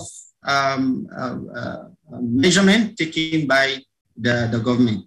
However, as I mentioned, this also is not enough because of the large population, more than 200 million, and as well as the issue of inequality in Nigeria. So sometimes if you don't know someone, you might not have ability to get government support. So it's who you know before you can be eligible or can be granted the facility. Also, we have in terms of money transfer program, so especially for those who are traveling as well as those who are in the country. We have also food assistance, because one of the main issue in Nigeria is how to secure especially food.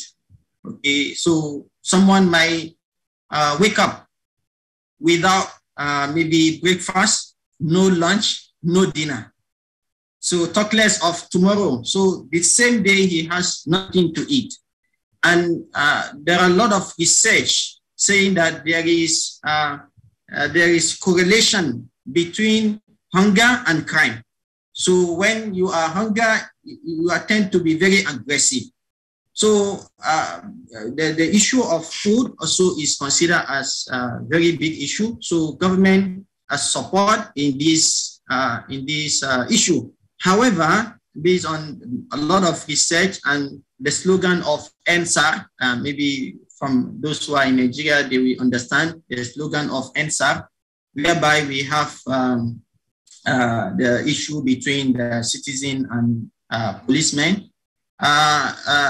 This issue paved the way that many Nigerians tend to go to maybe government assembly, government places, whereby they found that there are a lot of foods which is meant for poor people, but the government, local government and state government, they did not distribute to people. So means that we have rice, we have many food, but this food did not reach to the targeted people. So we can also say that even though there are initiative, but this initiative did not reach to targeted people. So we have these kind of factors that inhabiting poverty alleviation program to succeed in Nigeria. One of these is corruption.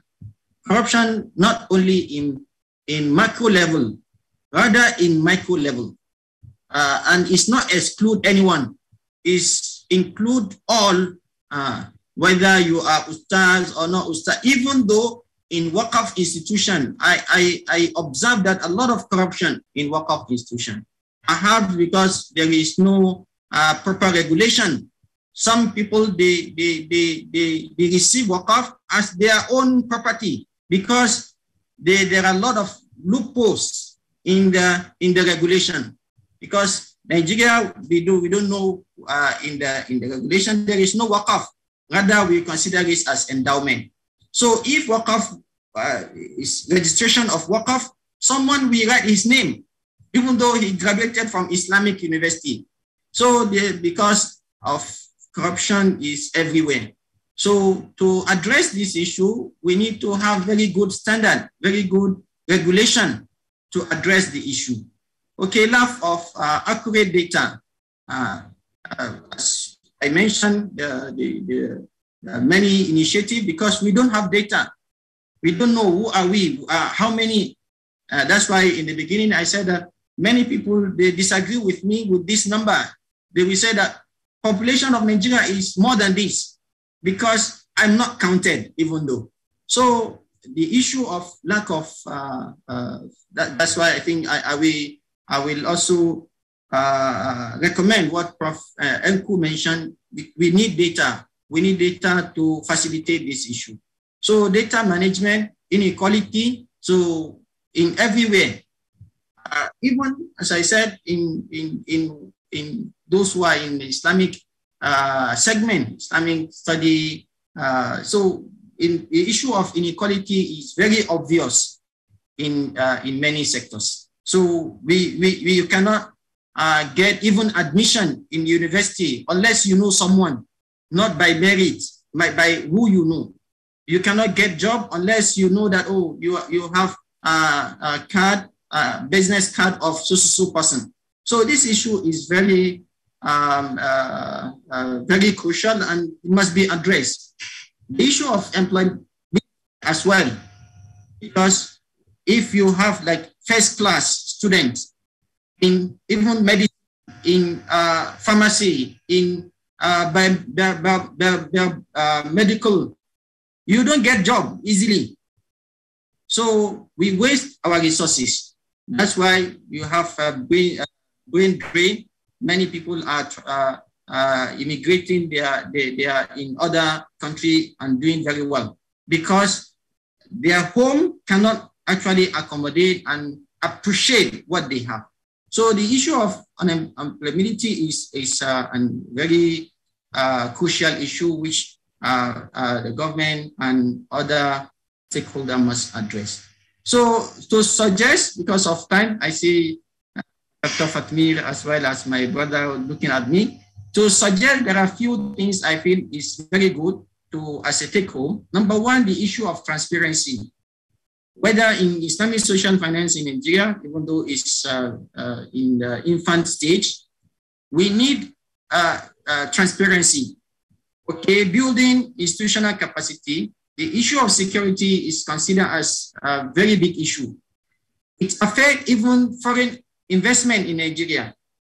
It affects the other businesses.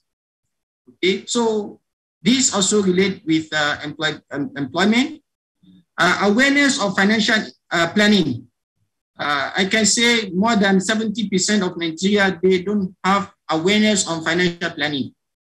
If you don't have money to buy food, how do you get money to buy very sophisticated handphone? So Nigeria can be considered as one of the countries that they go with the new trend. Your salary is maybe, let us say, less than $200, but your handphone is more than $1,000. How come? So we need to know how we financially plan our wealth. So in Islamic wealth management, we need to properly plan. Based on our income, we plan what we are, even your clothes. You cannot wear expensive and your salary is less. So these are the issue. And the last is about the NGO. Government needs as well to support and enhance third sector in the country to eradicate poverty or at least manage the poverty. IISDB has a lot of role to play in this regard. In terms of Islamic microfinance, in terms of Islamic micro takaful, because of health sector that we are facing, in terms of the employability as well. Regulation of zakah and waqf institution, as I mentioned earlier, even those who NGO that they support, there is no regulation. And as Prof. Enku mentioned, we have over concentration. Many people tend to build masjid, but they don't build who pray in the masjid. Many people tend to dig the well, but who is going to drain from the well? So the issue of education is being sidelined. Okay, so we sideline the issue of education because it's very crucial. And we are not talking about surface education. We are talking education together with the skills. When you are educated, the issue of whether you are employed in the government or not government is supposed not to be an issue. So we can memorize Quran, Hafad, very good. But how can we survive as Hafiz Quran after we graduate? How can we as a Muslim survive after we get our certificate? So I think these are the issues that NGO, Zakah institution, Waqaf institution, Zakah, Sadaqah institution must concentrate on, because this, as I consider, is underestimated. Many people are building a lot of masjid, which is good. Okay, maybe giving Mus'haf Quran, but to build who is going to read Quran is very important. And what do you call it? Health sectors also very, very important in Nigeria. So it will actually directly or indirectly tackle the issue of employment, okay, and also the issue of education. I think these are the very crucial issue. Because of time, I cannot, I supposed to spend more time on this because I feel that it's a very crucial issue in Nigeria. So to conclude, we address the issue of COVID-19 and poverty in Nigeria. We also address the government measure before and amid of COVID-19. We realize that government need to play a very significant role and re-strategize in order to fulfill the agenda of the country. We also see that OIC, as well as other stakeholders, need to play a very significant role in reviving the concept of Islamic social finance in eradicating poverty. Thank you for giving me this opportunity. Assalamu alaikum wa rahmatullahi wa barakatuh. Alaikum salam wa rahmatullahi wa barakatuh. Jazakumullahu khairan, Dr. Habibullah Zakari, for sharing with us about eradication of poverty in Nigeria, as well as addressing the issues, the challenges and the setbacks, as well as the government measures that are being put forward. Issues of insecurity, issues of corruption, issues of unemployment, the lack of data. So all these are very key issues in addressing the issue of poverty in Nigeria, as well as the developing world at large and Muslim community at large. And then also, Doctor has highlighted the way forward. We should have transparency in our institutions. It's unfortunate that these institutions that are supposed to be Muslim-led, ethically, having the akhlaq, we are having at the same institution where we have corruption, where work assets are being changed into personal assets, and others are being sold, which is too unfortunate, because these are institutions which are supposed to be, in terms of ethics, they should be as a reference. And then also the issue of transparency, issue of having the proper data so that we can manage and allocate resources where needed. And then also the issue of revamping the economy sector, the health sector. We are having a lot of beautiful mosques, a lot of Hufad that are graduating, but how impactful are these mosques? How impactful are those Hufad so that they can survive in this globally competitive world? How can we produce graduates who are equally competitive, who can contribute towards economy generation, rather than producing a bunch of graduates who are merely consumers? It's the high time now for us to be moving a notch further to produce graduates who are economy players, who are contributing towards the social resilience, as has been highlighted earlier by Prof. Enko. So with that, alhamdulillah, we have come to the end of our session for today. Now, I'd like to open the Q&A session, and we are going to allocate 10 minutes for the Q&A session. So anyone who is having a question, please just unmute your mic and address the question, and address it to the specific respondent as well. So kindly please just raise your hand and unmute your speaker so that you can raise your question. So the floor is open for the Q&A.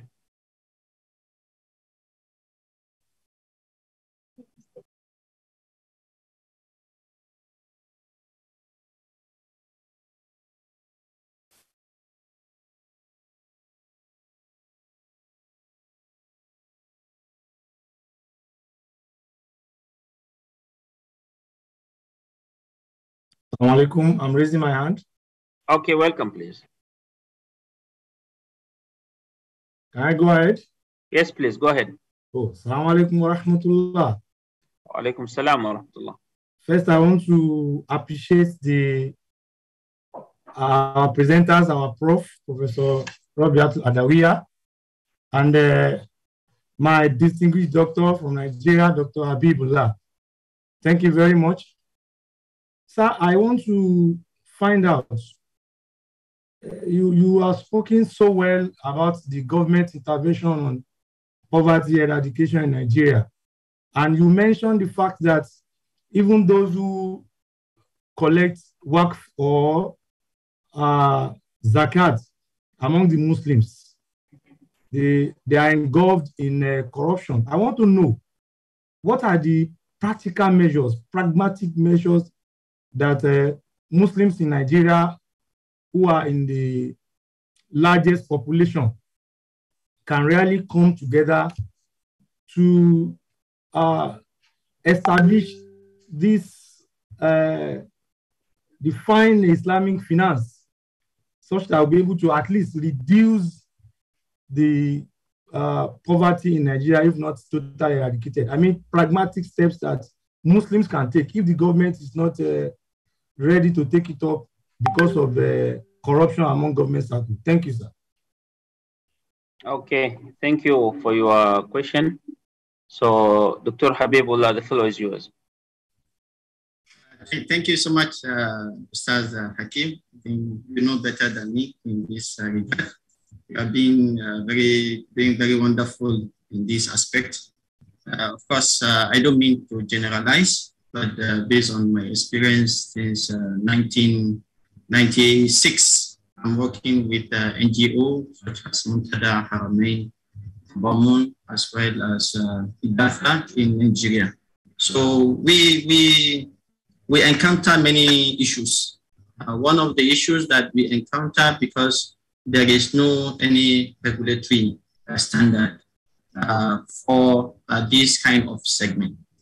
And when we come to our land, in Yoruba land, of course, the issue is worse compared to Hausa, because there is no much awareness on these aspects, whether zakah or waqaf or other. As you know that we used to collect sadaqah every day in the masjid as well as Friday. But when you accidentally ask where this money goes, you will face a lot of problems. People will ask you, don't come to this masjid anymore. So this is one of the just indicator. Yeah. You ask the money that we collected on Friday, where is the money? They will say, oh, you are a terrorist, don't come to this masjid because you are a troublemaker. Okay, that's number one. Number two, the issue of I think, Wallahu Alam, the employability also very important, because we tend to focus on spiritual aspect of Islam. We don't focus on developmental aspect of Islam. Okay, so people tend to, whether you memorize Quran, and I'm not saying that it's not good, okay, or you memorize many things, but you need to know what Islam put in place in order to eradicate poverty, in order to plan our life as whole, not only in the masjid. Okay, so I think this issue is very important to address, even in our curriculum in madrasa. Okay, in madrasa we learn many things related to ibadat, but we left muamalat aside. Even our Muslim, when you ask them about just on whether this is halal or haram, in transaction, they don't know. So it is good we as a Muslim and social finance in Nigeria, we address this issue. Whether we have policy in the, maybe in the federal or state, or we don't have, our conscious is also very important. Waqaf is considered amana, and you know better than me, there are many madrasa in Nigeria. People are fighting whether it's owned by their father or it's owned by the community. Okay. So because we don't have proper document, they thought that this madrasa is for their father, and the principal of the madrasa must be from his son. But the madrasa is built by the Muslim money. It's not with his money. So these are the issues that we need to address. Proper strategy must also put in place when you are managing waqaf, it doesn't mean that the management of waqaf is only with you. You need to put in place other people that they have like experience in investment, experience in strategic planning. Yeah, I graduated from maybe Islamic University and holding a certificate of maybe fiqh or usul fiqh. It doesn't mean that I know how to invest waqaf. So we need to employ and accommodate others that they can serve the waqaf fund very well. Strategize marketing of waqaf, awareness about waqaf, zakat institution as well. My brother told me about one of our politicians is millionaire. Then he asked him, Haji, do you pay zakat? He said, I give charity every time. In my 40 years of his age, he doesn't know what zakat means. And he's millionaire. So just to mention our level of understanding about whether waqaf or zakat or other Islamic social finance instrument. I hope thank you, sir. Thank you very much. Thank you very much, Doctor, for that clear answer. Now from just add a little bit on that, on the issue of corruption, because I saw also a lot of questions in the chat box on corruption. Yeah, that's why I wanted to raise this question to you, Prof. And then maybe you can address it further, plus the comments that you just wanted to share. Okay. Now, we are having in the chat, this question is also from Prof. Berghout, saying why we are having corruption everywhere, why there is fear everywhere, why we have lack of transparency, high rate of poverty, why is education sidelined, why is the entire country in this situation, as just explained. So Prof is asking what is the root cause of all these symptoms. So Prof, maybe you can answer the question as well as give further comments. Please welcome, Prof. Okay, thank you very much. Bismillahirrahmanirrahim. Thank you for the Prof. Abdelaziz. I think you know the answer better than me, but I will actually just touch a bit. I think there can be many reasons of why corruption happens, okay? But one of the reasons can be actually in terms of like the Habib talk about lack of knowledge and understanding about what amounts to corruption. And this actually was evident if we study from the Sirah, the Prophet ﷺ. There had been incidences of companions, they were asked by the Prophet ﷺ to collect zakah, right? So they did the collection of zakah, but some of them did not understand that when they receive what is so-called hadiyah, you know, some people, they collect zakah, some people they give them gifts. So he went to the Prophet and told the Prophet, this is the zakah collection and this is the one that is given to me and I'm keeping it, okay? So the Prophet ﷺ educate the companions, this is actually not hadiyah, this is actually a form of rishwa or maybe corrupt. It is meant to corrupt you, okay? And we see also in the history of the companions also how they remind each other what actually is corruption. It is normally hidden. So that's one reason. Some people do not know that it is corruption. So they thought that it is hadiyah or something like that, okay? When actually it is a hidden corruption. So first we need to educate the people, not only the old people, the people already working. It has to be inculcated from young, I think, because you can feel it. You can actually have the consciousness inside you that this is something which is wrong, and clear-cut definition of what it is and give examples, because there can be misunderstanding of what is corruption. So that's why people who you may think as religious may not consider it as a wrong. Okay, so that's one. The other thing is like Dr. Habib touched, it can be forced, you know, because you don't have we don't have minimum wage requirements, so you are paid so much less than what you need. So maybe because of the difficulty in life, the person knows it's wrong, but temptation to actually meet the needs. Maybe he needs money to pay for his children's education, maybe for his sick mother. Okay, so they are forced to actually practice corruption. So different reason will be requiring different remedy. So if it is this situation, then you need to be able to be fair to the worker, give them adequate amount of remuneration so there is no temptation towards corruption. Okay, because it can be both ways, whether it's zulm from the employer or zulm from the employee, the injustice actually. And then the third level is actually deliberate. They understand, they don't have any issue, they understand it is corruption.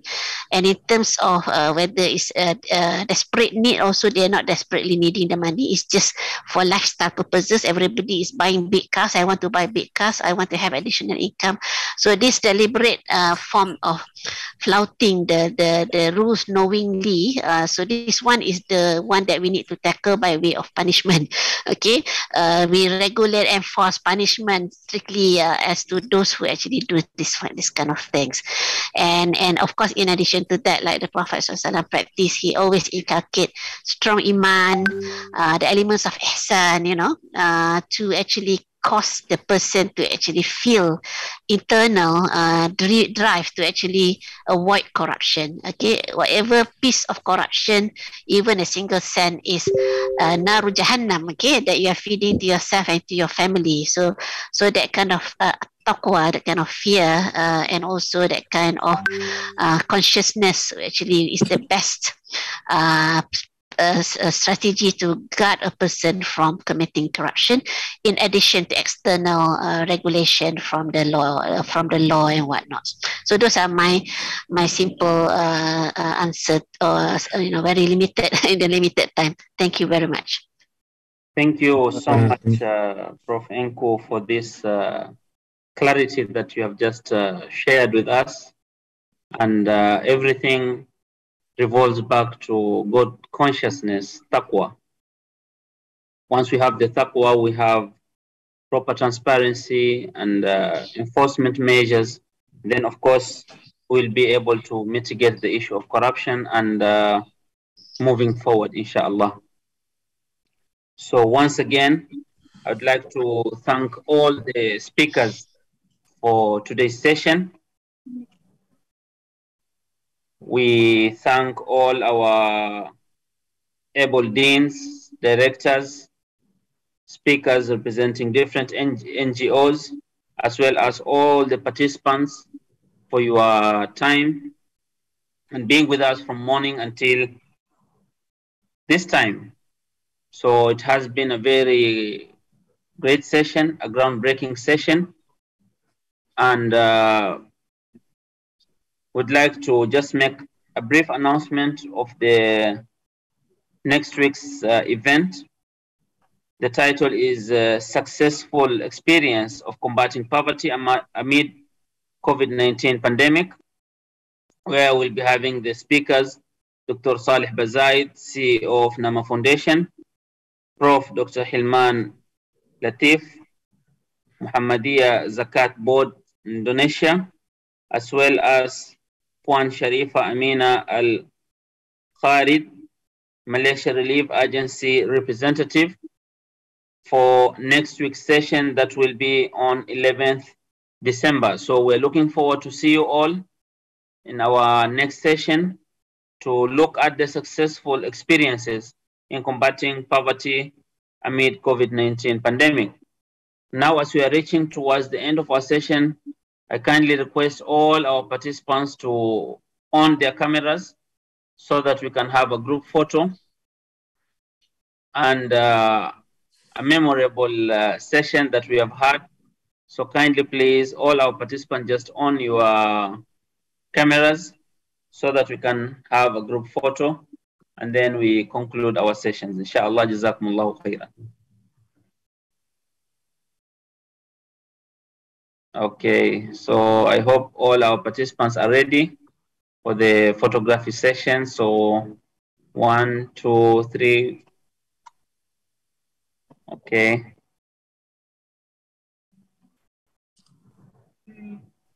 Jazakumullahu khairan. Once again, on behalf of International Institute of Muslim Unity and Istac, and all our partners and collaborators for this conference.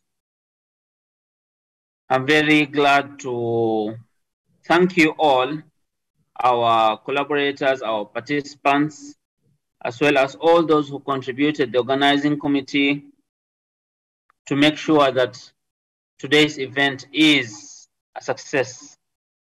And as I've kindly reminded all our participants, we are looking forward to see you in our next session, which will be on 11th December, to have also successful experiences in combating poverty.